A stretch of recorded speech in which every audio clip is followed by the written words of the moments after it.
Hello, friends, and welcome back to Malicious Compliance Stories.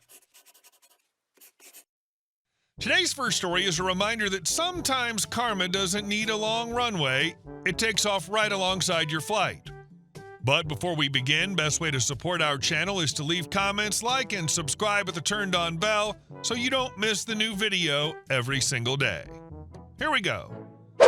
Karen stole my cousin's seat. He offered her a business class upgrade. So this happened to my cousin 2 months ago. He was flying from Ahmedabad to Kolkata on Indigo Airlines. Since he's tall, I made sure to book him an exit row aisle seat well in advance and even paid extra for it. Fast forward to the day of the flight. He boards, finds his row, and sees someone sitting right in his seat. The entire row is filled, but there's clearly been a seat snatcher situation. Undeterred, he approaches the woman in his seat. Let's call her Karen. Cousin, excuse me, I believe that's my seat. Karen, barely glancing up. No, there's no way. I always book the aisle seat.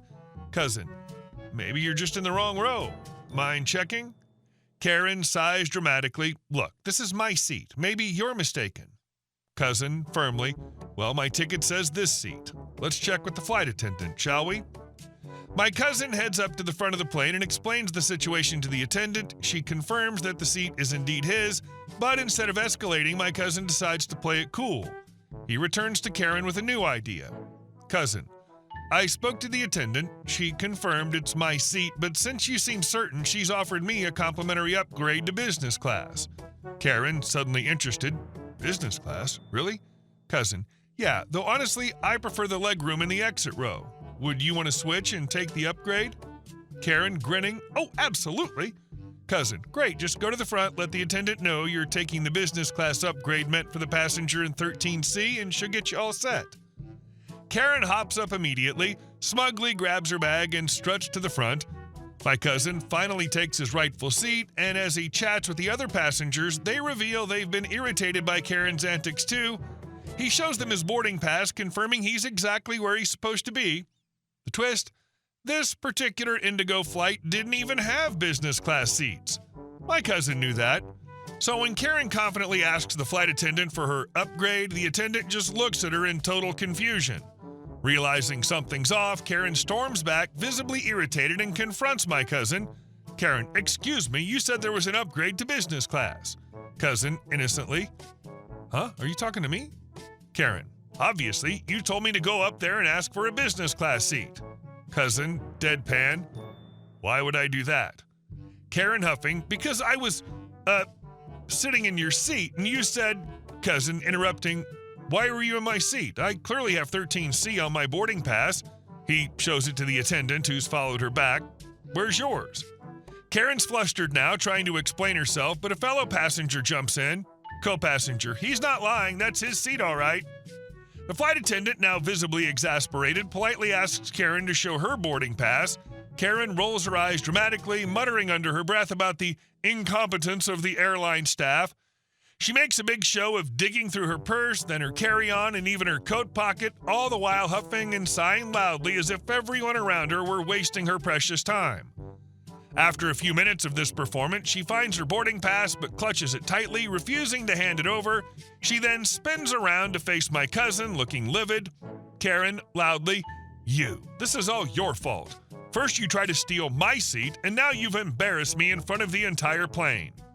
Flight attendant, ma'am, please just show me the boarding pass so we can sort this out quickly. Karen, ignoring the attendant, do you know how much I fly? How often I choose aisle seats because I need them? She gestures around wildly. But today I have to deal with some random guy who thinks he can just barge in and claim my seat. Her voice is growing louder, and passengers around them are beginning to shift uncomfortably. By now, Karen's frustration is transformed into a full-blown rant, complete with finger-pointing and accusations. She goes after everyone. The airline for hiring incompetent staff, the attendant for not knowing anything, and my cousin, who she calls a liar and a cheat. The flight attendant attempts to calm her down, reminding her that they're causing a delay, but Karen is relentless. Her voice escalating with every second that passes. She accuses the airline of disrespecting loyal passengers and shouts that she'll file a complaint so big they'll lose their jobs. By now, nearly 20 minutes have gone by, and passengers around her are beginning to sigh and check their watches. Eventually, the captain is informed of the situation and comes over to assess the problem. Captain, firmly but calmly, "Ma'am, we need you to show your boarding pass right now, or I'm going to have to ask you to leave the plane." Karen is shocked. Her face flushes as she realizes that her show isn't working. She finally hands over the boarding pass to the captain, who glances at it, then looks back at her with a raised eyebrow. "Captain, ma'am, this says 22B. Your seat is 9 rows back, and it's a middle seat." There's a stunned silence as Karen's face goes pale. She tries one last-ditch excuse.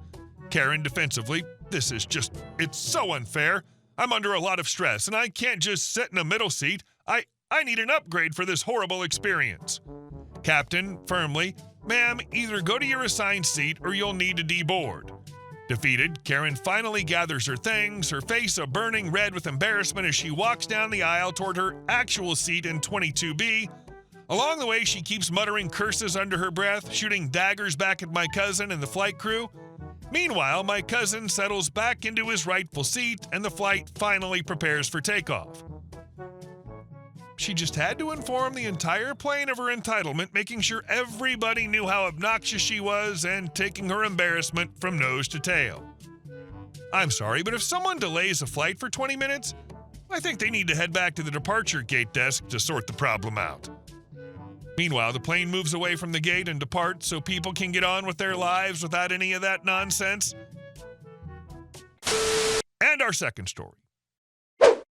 Manager was forced to apologize by corporate. There are no local pizza places by me, and I'm forced to use a big corporate franchise pizza place. My house in on the borderline for deliveries, but it's not that far away. I've been ordering pizza from this store for years, and there was never an issue.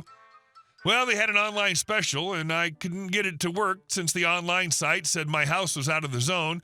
I call up the manager and see if they can give me the special since they do deliver to my address.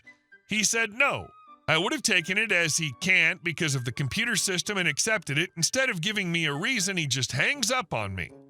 I think it's just a disconnected call and call back. I mentioned that we got disconnected, and he keeps me on the line only to hang up again. I call back, and just as I said we got disconnected, he hung up on me once more, so I called corporate and complained. I then emailed corporate and complained. I left a nasty Google review as well. A week later, corporate apologizes to me, and then manager tries to call me twice. I don't pick up and never use the place again. The best revenge was my school did all their fundraisings through that store. Hundreds of pies per month were bought for fundraising. That stopped, and we used another national chain. Last time I checked, the store was sold to another person.